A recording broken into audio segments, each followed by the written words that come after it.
Welcome to this 365 Freedom Strategy session. Today we're breaking down focus expansion and why your morning routine is actually the daily ritual of your freedom. It's a crucial topic, really foundational stuff. Absolutely. So, imagine your phone rings at exactly 16:00 a.m. It's a Yeah. banker, right? And they're offering you a massive life-changing wire transfer. Okay, I like where this is going. Yeah, and all you have to do is answer the phone to authorize it. But instead, you just you hit ignore, you roll over, and you go back to sleep for 9 more minutes. Which would be totally Yeah, insane. call it insanity, right. But according to the research we're analyzing today, that is exactly what you are doing every single time you hit the snooze button. Yeah, and that is the exact friction point we need to interrogate first. We are analyzing the explicit connection between your morning discipline and really the mathematical ceiling of your wealth. Mathematical ceiling, I like that phrasing. Right, because the reality of this strategy session is pretty stark. Your bank account will never outgrow your self-discipline. Never. The morning sets the tone for the math. It establishes a baseline valuation for your entire day. So the psychology of that 6:00 a.m. alarm represents the very first point of contact between, your stated goals and your actual measurable behavior. Exactly, it's where the rubber meets the road. But I have to push back immediately, though. I mean, the wire transfer analogy is great for motivation, but it completely ignores biological reality. How so? Well, some people are night owls. Or, some people work the late shift. Is this strategy honestly claiming that if my biological chronotype isn't geared for 6:00 a.m., I'm just destined to be poor? That's a fair question. Because we know plenty of highly successful people who do not wake up at the crack of dawn. Oh, absolutely. And that is a critical distinction to make early on here. The 6.0 a.m. metric is just illustrative. Okay, so it's a placeholder. Exactly. It's a placeholder for the absolute beginning of your day, regardless of what the clock actually says. If you work a night shift and you wake up at 2:00 p.m., that 2:00 p.m. hour is your morning. We're talking about the first hour of consciousness. Okay, that makes sense. So whenever that alarm goes off, you're faced with this fundamental choice. Yes. And hitting the snooze button is universally framed as this harmless plea for a few more minutes of rest. So, Yeah, I'm just so tired. Worth 5 more minutes. But if we analyze the mechanics of that action psychologically and biologically, it is a literal declaration to the universe that you're not ready for the responsibility of wealth. Wow. Okay, explain the biology of that then. Why is hitting snooze physically detrimental to wealth creation? Because, most people just think, I'm tired, my body needs rest, I'll be way more productive if I just sleep 10 more minutes. Yeah, it's a trap. Biologically, it is the worst possible thing you can do for cognitive performance. Really? Oh, yeah. Oh. When your alarm goes off, your brain is transitioning out of a sleep cycle. By hitting snooze and going back to sleep for those 9 minutes, you're forcing your brain to initiate an entirely new sleep cycle. A cycle that it has zero chance of actually finishing. Exactly. It can't finish it in 9 minutes. Yeah. So when the alarm goes off again, you rip your brain out of the beginning of that cycle. Ouch. That sounds violent. It biologically is. It results in severe sleep inertia. Your prefrontal cortex, which is the part of your brain responsible for complex problem solving, emotional regulation, and crucially, financial decision-making, it gets flooded with adenosine. Adenosine, so that's the chemical that makes us feel groggy. Right. You have actively manufactured a state of cognitive impairment. And that impairment can last for hours. You are literally starting your day with brain fog that degrades your analytical capacity. So the argument that you're getting more rest is just a complete physiological illusion. You're actually heavily sedating your decision-making faculties. Yes, exactly. You're sedating yourself right before you need to perform. That's wild. But let's look at the psychological side of it, too, the contract aspect, because you set that alarm the night before. Right, you made a choice. Yeah, that was past you making a firm, calculated contract with present you. And then present you wakes up and immediately breaches the contract. Does that single breach infect the entire day with like a sense of deferred action? It absolutely creates a cascading effect. Yeah. The psychology of deferred action is really insidious. In what way? Well, if you compromise on the very first boundary of the day, the structural integrity of your entire schedule is completely compromised. Because you've already given yourself permission to cheat. Exactly. Think of it in legal terms. If a business partner breached the very first clause of a contract the second the ink was dry, would you trust them with a multi-million-dollar negotiation later that afternoon? No, of course not. I'd fire them. Right. Yet that is what you are doing to your own brain. You are telling your subconscious that your commitments are highly negotiable. You're establishing a low-value baseline. I really want to highlight the distinction made in our source material between the architect and the low-value worker. That's a great concept. Because when you hit snooze, by definition, you wake up behind schedule. You wake up rushing. Always. You're already playing catch up. Yeah, you're scrambling to find your clothes, you're inhaling your breakfast, you're stressed out in traffic. You have immediately adopted the physical and psychological posture of a low-value worker before you've even, opened your laptop or looked at a market chart. Precisely. Rushing is a symptom of a low-value worker. They're constantly behind the curve, constantly reacting to circumstances they just fail to anticipate. Because they didn't prepare. Right. Preparation, on the other hand, is the hallmark of the high-value architect. The architect designs the environment before stepping into it. I love that. Designs the environment. Yeah, the wealthy prepare, and they do not rush. When you rush, it elevates your cortisol, which triggers a localized fight-or-flight response. So your body thinks it's in danger. Literally. Yeah. You cannot formulate long-term wealth strategies when your nervous system is convinced you're being chased by a predator just because you're late for a Zoom call. Wow. Which means the way you spend your first hour permanently sets your hourly rate for the rest of the day. Absolutely. If your initial action is procrastination and panic, you're functioning at minimum wage, cognitively speaking. Yes. And because hitting snooze establishes this baseline of failure, we really have to examine the next immediate point of vulnerability. For the people who actually do manage to wake up on time. Right. Just getting out of bed on the first alarm is not the finish line. The next critical failure point is the immediate voluntary surrender of attention. Oh, this is the big one. This brings us to the dreaded morning phone grab. The absolute worst habit. Let's dissect the microstory presented in our source material. The author describes their old routine. They say, I used to wake up and immediately check my email. Which is so common, everyone does it. Everyone. And the result of that action is a crucial distinction we really need to unpack today, the difference between being highly productive and being genuinely sovereign. Yeah, the author notes, my productivity was high, but my peace was zero. Peace was zero. That hits hard. It does. We must analyze why reacting to emails makes you a low-value worker, even if you feel like you're getting a massive amount done. Because you're busy. You feel busy. You feel busy. But by checking email first thing in the morning, you are willingly letting the world's problems dictate your internal state. You're opening a portal to everyone else's emergencies, their requests, their crises, before you've even secured your own perimeter. I have to bring up the trap of fake work here, because checking your email in bed isn't necessarily a moral failure, it's a biochemical trap. That's a great way to put it, biochemical. Right, because you're leveraging the natural cortisol spike of waking up, and you're applying it to variable reward stimuli, your inbox. Yes, the slot machine in your pocket. Exactly. Your brain thinks it's being productive because it gets flooded with dopamine from swatting away these micro problems. You reply to 3 emails, you feel a hit of accomplishment. But it's empty accomplishment. Totally. We often mistake this manufactured anxiety for actual momentum. You think checking email makes you this responsive, dedicated leader, but strategically you're running on a treadmill? You're sweating, but you're not going anywhere. Right. You're reduced to a reactive employee serving other people's agendas. You are not leading, you are playing defense. That is an incredibly accurate assessment of the dopamine loop. You're operating on someone else's timeline and priorities before you've established your own strategic intent. So what does that look like in practice? Well, let's look at what a 0P's high productivity state looks like in real time.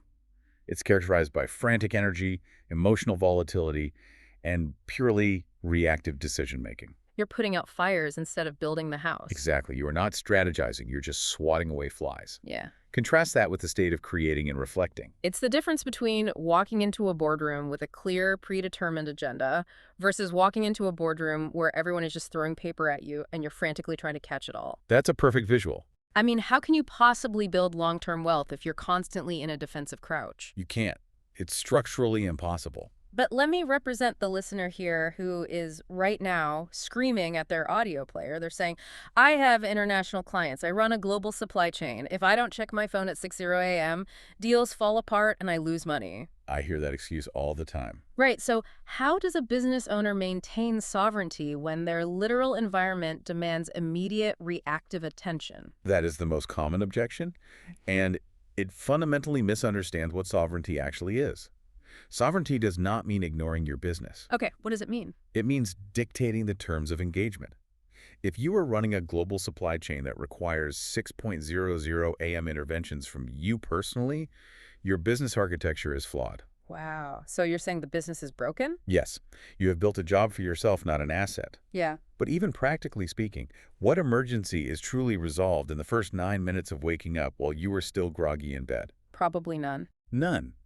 You're just absorbing the stress of the problem without the cognitive capacity to properly solve it. You're infecting your morning with the frantic energy of the crisis, which then just bleeds into every other decision you make that day. Exactly. And if we connect this to the bigger picture, this chaotic internal state directly impacts your market performance and your overall business outcomes. The source material is pretty blunt about that. It is. The text explicitly states, an hour of sovereignty in the morning created a day of sovereignty in the market. Meaning you trade better, you lead better. You simply cannot lead a business, negotiate a high-stakes deal, or make clear financial decisions if your internal emotional state is being jerked around by an inbox. Yeah, your financial decisions will inevitably reflect the frantic energy of your morning. If you start the day reactive, you will trade reactive. You manage reactive, you'll hire reactive. So the lesson here is that letting the external world dictate your internal state is the absolute root cause of that zero-peace phenomenon. Without a doubt. And if your phone is the vector for this infection, then there must be a structural defense mechanism put in place to protect your attention. You can't just rely on willpower to not open the mail app. Willpower is a finite resource. It depletes throughout the day. Right, so you need a hard barrier. And this leads us directly to the concept of cognitive protection. We really need to analyze the necessity of the 60-minute no-phone block. The firewall. Yes, this is the mechanism required to achieve focus expansion and build deep work stamina. Let's define that, actually. What exactly is focus expansion, mechanically speaking? Because, I mean, it sounds like a Silicon Valley buzzword. What is actually expanding in your brain? That's a great question. Mechanically, focus expansion refers to increasing the duration your brain's task-positive network can remain engaged without seeking a dopamine off-ramp. A dopamine off-ramp, like checking Instagram. Exactly. Every time you switch tasks, say, from writing a strategy document to checking a text message, your brain incurs what neurologists call a switch cost. It takes time to refocus. More than time. It leaves a residue of attention on the previous task. If your morning is a rapid-fire sequence of checking 20 different apps, your attention is entirely fractured before breakfast. So focus expansion is the cure for that. Focus expansion is the neurological training process of stretching your capacity to sit with a hard problem. It is neuroplasticity in action. You're training your brain like a muscle. Yes, you're training your brain to tolerate the friction of deep thought without immediately reaching for the pacifier of a smartphone. The pacifier, that's exactly what it is. And the text hits us with a very blunt reality. It says the world is designed to distract you. And it is highly designed. The apps, the news alerts, the notifications, they are engineered by thousands of the smartest behavioral psychologists and software engineers on Earth to hijack your attention. You're fighting an army of geniuses. You are essentially bringing a knife to a gunfight if you think you can just try hard not to get distracted. And the text follows that up with, the morning is your only time to be undistracted. Which is why we need to analyze the firewall model. This is an absolute, non-negotiable 60-minute ban on phone usage from the moment you wake up. 60 full minutes. Yes. Yeah. Now, it's critical to understand that this isn't just about avoiding screens for the sake of eye health or, some vague digital detox trend. Right. It's not a wellness retreat. Exactly. It's about deciding what your priorities are before the rest of the world has a chance to inject their priorities into your consciousness. I want to frame this 60 minutes explicitly as a moat or like a cybersecurity firewall around your brain. A cybersecurity firewall. I like that. Think about enterprise-level cybersecurity, right? You would not leave your company's central servers open to the public internet without a firewall. No, you'd be hacked in 5 seconds. Exactly. And your brain is the central server of your enterprise. Information flow is a critical vulnerability. True power isn't just about what tasks you execute throughout the day, but what inputs you ruthlessly block. That's a huge point. Ruthless blocking. If you let the world in at 6 a.m., you are opening your servers to a distributed denial-of-service attack, a DDoS attack of distraction. Your servers crash before the workday even begins. Exactly. That is a highly effective technical way to conceptualize it.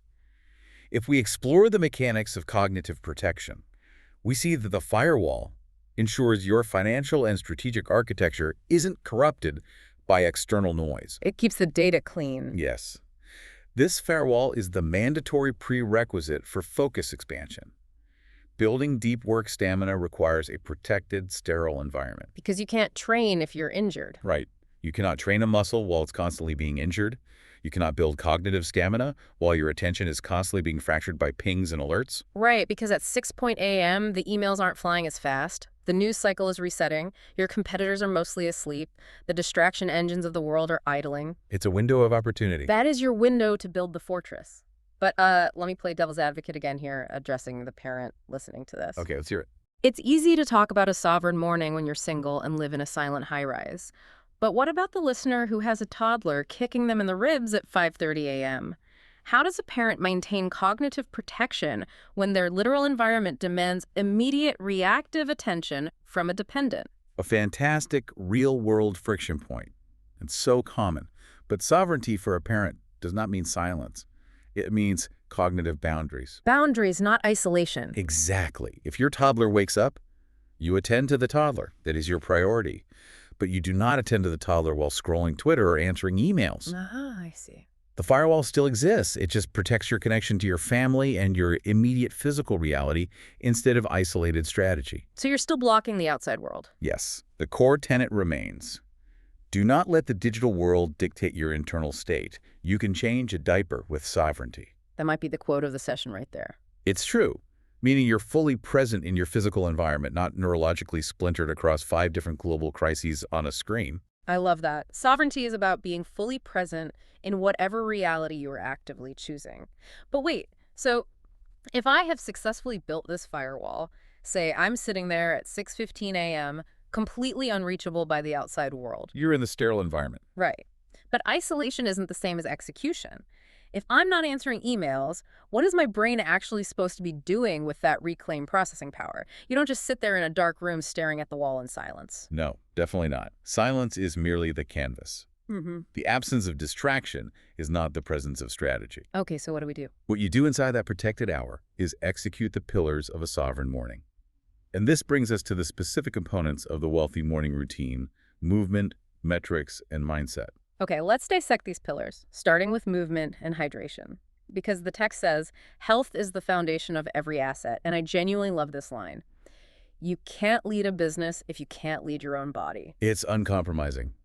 We must establish the physiological baseline required for high-stakes financial leadership. Because it's a physical job in a way. It is. Physical movement and rapid hydration upon waking are not about burning calories or getting a six-pack. They serve to literally change your blood chemistry. Blood chemistry. Okay, break that down for me. Well, after 8 hours of respiration, you wake up in a state of mild respiration-induced dehydration. Because you've been breathing out moisture all night. Right. Your blood viscosity is thicker, your blood pressure is naturally higher.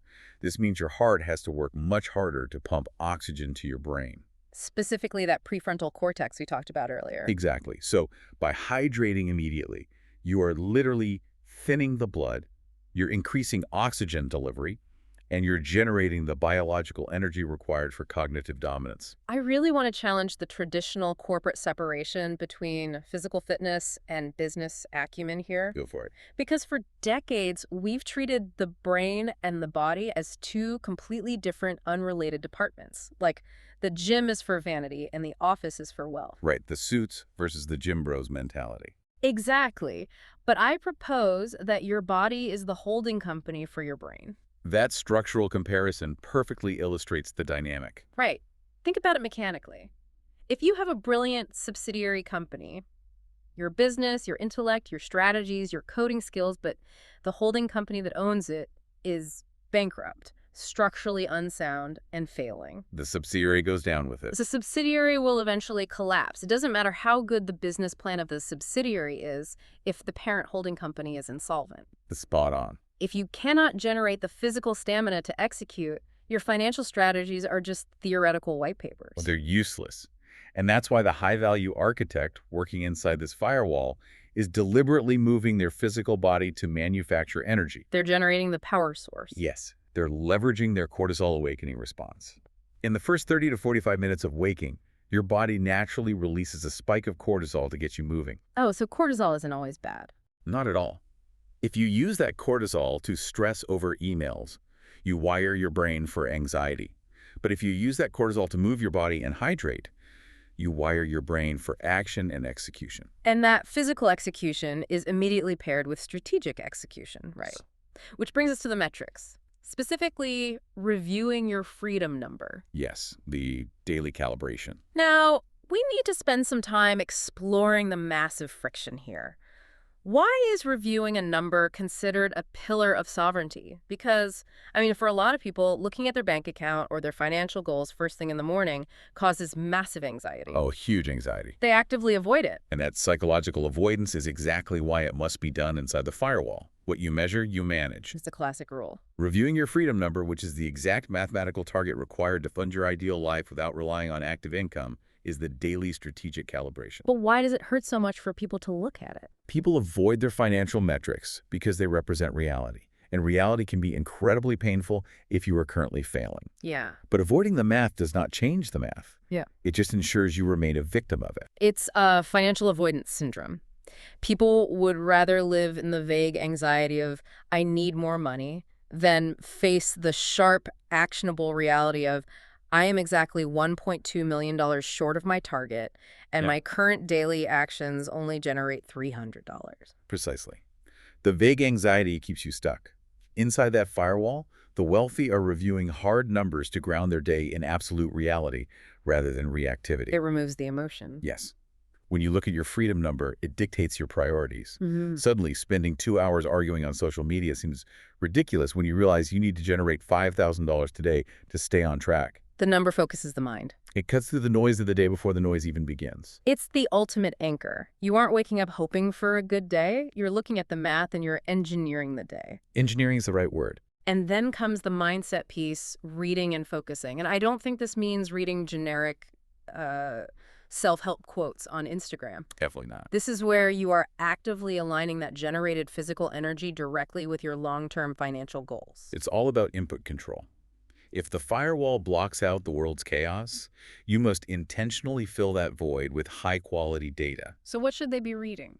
Reading dense, strategic material, or focusing on long-term goal visualization. This primes the brain's reticular activating system, or RAS. Oh, the filter in your brain. Exactly. It tells your brain what information to look for throughout the rest of the day. If we synthesize these actions, the hydration, the movement, the metrics, the mindset, what we're looking at is the ultimate preparation phase. The blueprint. The wealthy prepare. They manufacture the physical and cognitive energy required to command their day. They do not leave their capacity to chance or mood. They are engineering the day from the ground up. And by successfully executing this routine daily, a much larger structural transformation takes place, doesn't it? It really does. It stops being just a list of things you do in the morning like a basic routine, and it becomes the very foundation of how you handle wealth itself.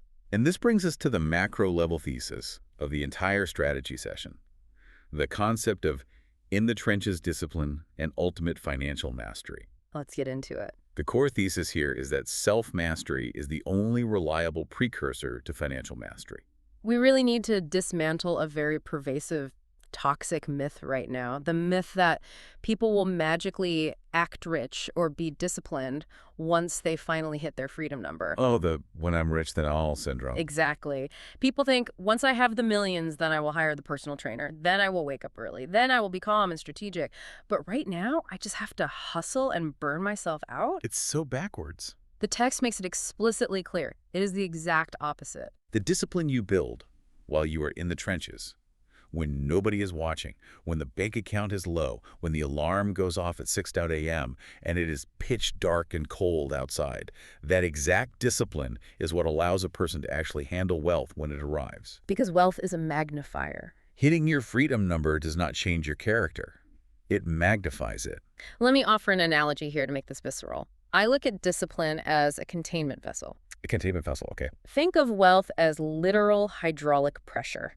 If you make $50,000 a year, your life operates at, say, 10 psi. It's manageable. Most people can handle 10 psi. Right. But if you suddenly scale a business and you have a $5 million exit, you are now pumping 10,000 psi into your daily life. You have immense legal liabilities, complex tax implications, social scrutiny, employees depending on you, and endless investment decisions. The pressure is exponential. It's not just a little more stress. It's a completely different league of pressure. Exactly. Now, if your psychological containment vessel is weak, fractured, and full of microholes because you hit snooze every day, you react emotionally to emails, you let the world dictate your mood, and you avoid looking at hard metrics.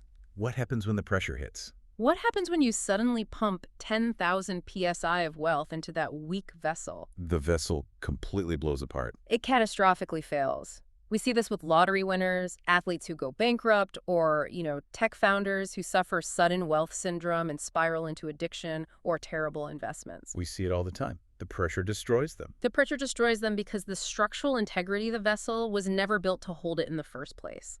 The morning routine is the daily welding.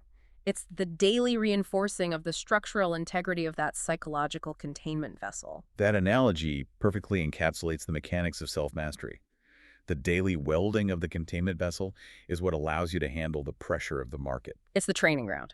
Yes. And this raises an important question about how this morning intention translates to market behavior over time. The source text notes that when you start your day with intention, you are significantly less likely to make emotional decisions with your money. Which is key for long-term growth. Right.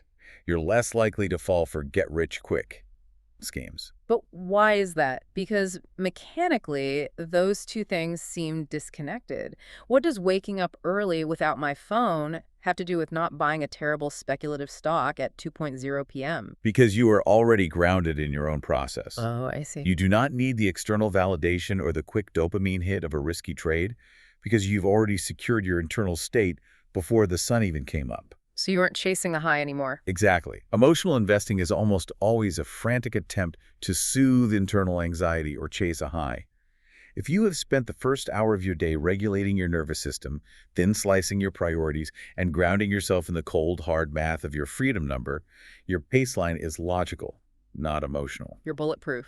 You are immune to the manufactured urgency of the market. You've already won the hardest negotiation of the day, the one with yourself when the alarm went off. The most important deal you'll ever make. If you can negotiate yourself out of a warm bed, you can negotiate a term sheet without sweating. A wealthy morning isn't about being a morning person.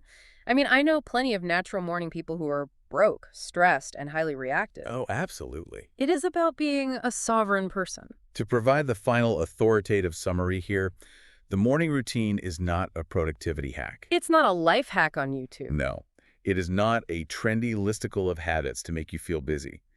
As the text definitively states, it is literally the daily ritual of your freedom.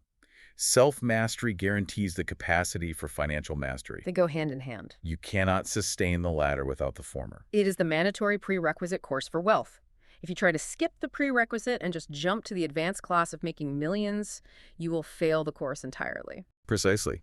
And before we close, I want to leave you with this provocative thought to consider. Building on everything we've analyzed today regarding the containment vessel and cognitive protection. Yeah, let's hear it. We established that how you spend your first hour determines your hourly rate for the day. So what is the compounding interest of 365 perfectly executed sovereign mornings? Wow. Who are you a year from now if you completely refuse to let the world dictate your first 60 minutes ever again? If you're ready to own your morning and build your fortress, visit 365 Freedom online. This has been a 365 Freedom Strategy session.